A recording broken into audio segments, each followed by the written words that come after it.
ನಮಸ್ತೆ, welcome to my channel Saviruchi arts. ಈಗ ನಾನು ಬಹಳ ದಿನಗಳಿಂದ ವಿಡಿಯೋ ಮಾಡಲಿಲ್ಲ. ಈಗ ನಾನು ಪಪ್ಪಾಯಿ ಖೀರ್ ಹೇಗೆ ಮಾಡೋದು ಅಂತ ತೋರಿಸ್ಕೊಡ್ತಾ ಇದ್ದೇನೆ. ಪಪ್ಪಾಯಿ ಅಂದರೆ ಹಣ್ಣಿನ ಪಪ್ಪಾಯಿ ಅಲ್ಲ, ಇದು ಸ್ವಲ್ಪ ಕಾಯಿ. ಮತ್ತು ಮೊನ್ನೆ ಮಳೆ ಬಂತಲ್ಲ, ಆಗ ಬಿರುಗಾಳಿಗೆ ನಮ್ಮ ಮನೆ ಮುಂದಿರುವ ಗಿಡ ಎಲ್ಲ ಬಿದ್ದುಬಿಡ್ತು. ಅದ್ರಗೋಸ್ಕರ ಈ ಕಾಯಿ ಏನು ಮಾಡೋದು ಅಂತ ಯೋಚನೆ ಮಾಡಿ ಒಂದು ಐಡಿಯಾ ಮಾಡಿ ಒಂದು ಏನಾದರೂ ಸ್ವೀಟ್ ಐಟಮ್ ಮಾಡೋಣ ಅಂತ ವಿಚಾರ ಮಾಡಿದೆ. ಆಗ ನನಗೆ ಹೊಳಿತು ಖೀರ್ ಮಾಡಿ ನೋಡೋಣ ಅಂತ. ಅದಕ್ಕೋಸ್ಕರ ನಾನು ಇಲ್ಲಿ ಪಪ್ಪಾಯಿ ತೊಗೊಂಡಿದ್ದೇನೆ, ಕಾಯಿ ಪಪ್ಪಾಯಿ. ಮತ್ತು ಒಂದು ಸ್ವಲ್ಪ ಹೆಸರುಬೇಳೆ ತೊಗೊಂಡಿದ್ದೇನೆ, ಅರ್ಧ ಬೌಲು ಕೊಬ್ಬರಿ ತೊಗೊಂಡಿದ್ದೇನೆ, ಅರ್ಧ ಬೌಲು ಬೆಲ್ಲ ತೊಗೊಂಡಿದ್ದೇನೆ. ಮತ್ತು ಒಂದು ಸ್ವಲ್ಪ ಚಿಟಿಕೆ ಕಲರು ಮತ್ತು ಏಲಕ್ಕಿ ಪುಡಿ ತೊಗೊಂಡಿದ್ದೇನೆ. ಈ ಪಪ್ಪಾಯಿನ ಸಿಪ್ಪೆ ತೆಗೆದು ಈ ಥರ ಪೀಸ್ಗಳು ಮಾಡಿ ಇಟ್ಕೊಳ್ಳಿ. ಪಲ್ಯಗೆ ನೀವು ಹೆಚ್ಚುತ್ತೀರಲ್ಲ ಆ ಥರ. ಇದು ತುಂಬ ಶುಗರ್ ಇರೋರಿಗೆ ತುಂಬ ಒಳ್ಳೆಯದು. ಮತ್ತು ಕಾಯಿ ಪಪ್ಪಾಯಿ ಮಾತ್ರ ಇನ್ನೂ ಒಳ್ಳೆಯದು ಹಣ್ಣಿನಕಿನ್ನೂ. ಅದಕ್ಕೋಸ್ಕರ ಇಲ್ಲಿ ನಾನು ಸ್ವಲ್ಪ ಟ್ರೈ ಮಾಡ್ತಾ ಇದ್ದೇನೆ. ಪಪ್ಪಾಯಿ ಖೀರಿಗೆ ಬೇಕಾಗುವ ಇಂಗ್ರೀಡಿಯೆಂಟ್ಸ್ ಮತ್ತು ಹೇಳ್ತಾ ಇದ್ದೇನೆ. ಇದು ನೋಡಿ, ಕಾಯಿ ಪಪ್ಪಾಯಿ ಮತ್ತು ಅದನ್ನು ಪೀಸಸ್ ಮಾಡಿದ್ದು, ಅರ್ಧ ಕಪ್ಪು ಕೊಬ್ಬರಿ ಮತ್ತು ಗೋಡಂಬಿ ದ್ರಾಕ್ಷಿ ತೊಗೊಂಡಿದ್ದೇನೆ ಸ್ವಲ್ಪ, ಮತ್ತು ಬೆಲ್ಲ ತೊಗೊಂಡಿದ್ದೇನೆ. ನೀವು ಸಕ್ಕರೆ ಕೂಡ ಹಾಕ್ಬೋದು ಅಥವಾ ಅರ್ಧನೂ ಹಾಕ್ಬೋದು. ಮತ್ತು ಸ್ವಲ್ಪ ಚಿಟಿಕೆ ಕಲರೂ ನಿಮಗೆ ಆಪ್ಷನ್ನು, ಬೇಕಾದರೆ ಹಾಕ್ಬೋದು, ಬೇಡಾದರೆ ಬಿಡ್ಬೋದು. ಮತ್ತು ಏಲಕ್ಕಿ ಪುಡಿ ನೋಡಿ. ಕಾಯಿ ಪಪ್ಪಾಯಿಯನ್ನು ಮೇಲಿನ ಸಿಪ್ಪೆಯನ್ನು ಚೆನ್ನಾಗಿ ತೆಗೆಯಿರಿ ಈ ಥರ. ಅಥವಾ ನೀವು ಇಳಿಗೆ ಮನೆಯಲ್ಲೂ ಕೂಡ ಹೆಚ್ಚಬೋದು ಚೆನ್ನಾಗಿ. ಆಮೇಲೆ ಈ ಥರ ಬರ್ತದಲ್ಲ, ಇದನ್ನು ಈ ಥರ ಸಣ್ಣ ಸಣ್ಣ ಪೀಸ್ಗಳಾಗಿ ಮಾಡಿಕೊಳ್ಳಿ. ಆಮೇಲೆ ಇದಕ್ಕೆ ಸ್ವಲ್ಪ ಹೆಸರುಬೇಳೆ ಅರ್ಧ ಕಪ್ಪು, ಮತ್ತು ಇದನ್ನು ಎರಡನ್ನೂ ಕುಕ್ಕರಲ್ಲಿ ಹಾಕಿ ಚೆನ್ನಾಗಿ ಬೇಯಿಸಿಕೊಳ್ಳೋಣ. ನೋಡಿ, ಇದು ಬೌಲಲ್ಲಿ ಪಪ್ಪಾಯಿ ಹಾಕಿದ್ದೇನೆ, ಸ್ವಲ್ಪ ನೀರು ಕೂಡ ಹಾಕಿದ್ದೇನೆ. ಇದಕ್ಕೆ ಹೆಸರುಬೇಳೆ ಹಾಕೋಣ. ಚೆನ್ನಾಗಿ 3-4 ಸೀಟಿ ಬರೋ ಹಾಗೆ ಬೇಯಿಸ್ಕೊಳ್ಳೋಣ. ಇದನ್ನು ಮಿಕ್ಸ್ ಮಾಡಿ.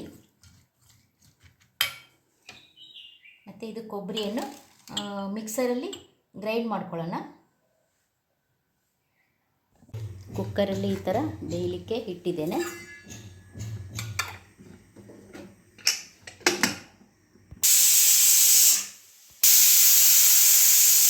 ನೋಡಿ, ಈಗ ಕುಕ್ಕರು ವಿಷಲ್ ಬಂತು. 2-3 ಒಡಿಸಿದರೆ ಸಾಕಾಗ್ತದೆ.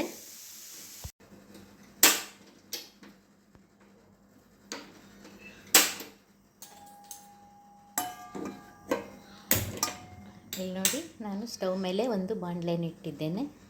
ಅದರಲ್ಲಿ ಒಂದು ಸ್ಪೂನು ತುಪ್ಪ ಹಾಕಿದ್ದೇನೆ ಪಾಯಸಕ್ಕೋಸ್ಕರ. ಇದು ಇವಾಗ ಚೆನ್ನಾಗಿ ಬೆಂದಿದೆ ನೋಡಿ. ಹೆಸರುಬೇಳೆ ಮತ್ತು ಪಪ್ಪಾಯಿ ಪೀಸಸ್ಸು.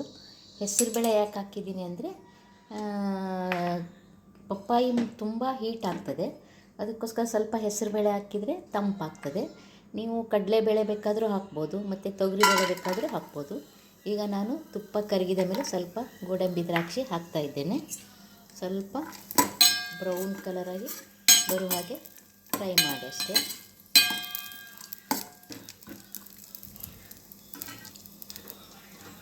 ನೋಡಿ, ಇದು ಬ್ರೌನ್ ಕಲರ್ ಆಗಿದೆ. ಈಗ ನಾನು ಹೆಸರುಬೇಳೆ ಮತ್ತು ಪಪ್ಪಾಯಿ ಪೀಸಸ್ ಬೇಯಿಸಿ ಹಾಕ್ತಾಯಿದ್ದೇನೆ.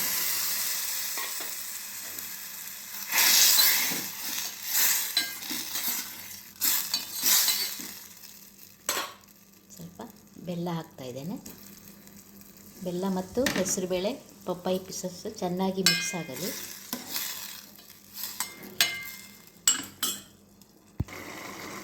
ನೋಡಿ, ಇವಾಗ ಕುದೀತಾ ಇದೆ. ಈಗ ನಾನು ಕೊಬ್ಬರಿಯನ್ನು ಗ್ರೈಂಡ್ ಮಾಡ್ಕೊಂಡಿದ್ದು ಹಾಕ್ತಾಯಿದ್ದೇನೆ. ಇನ್ನು ಕೊಬ್ಬರಿ ಬೇಡಾದರೆ ಹಾಲು ಕೂಡ ಹಾಕ್ಕೋಬೋದು.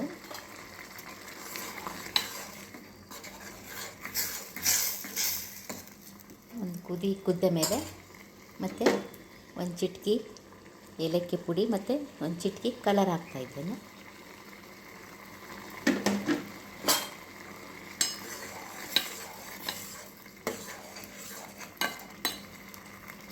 ನೋಡಿ, ಕಲರು ತುಂಬ ಚೆನ್ನಾಗಿ ಬಂದಿದೆ. ಇದನ್ನು ನೋಡಿದರೆ ಪಪ್ಪಾಯಿ ಇದು ಒಂದು ಪಾಯಸ ಅಂತ ಯಾರಿಗೂ ಗೊತ್ತು ಸಹ ಆಗೋದಿಲ್ಲ.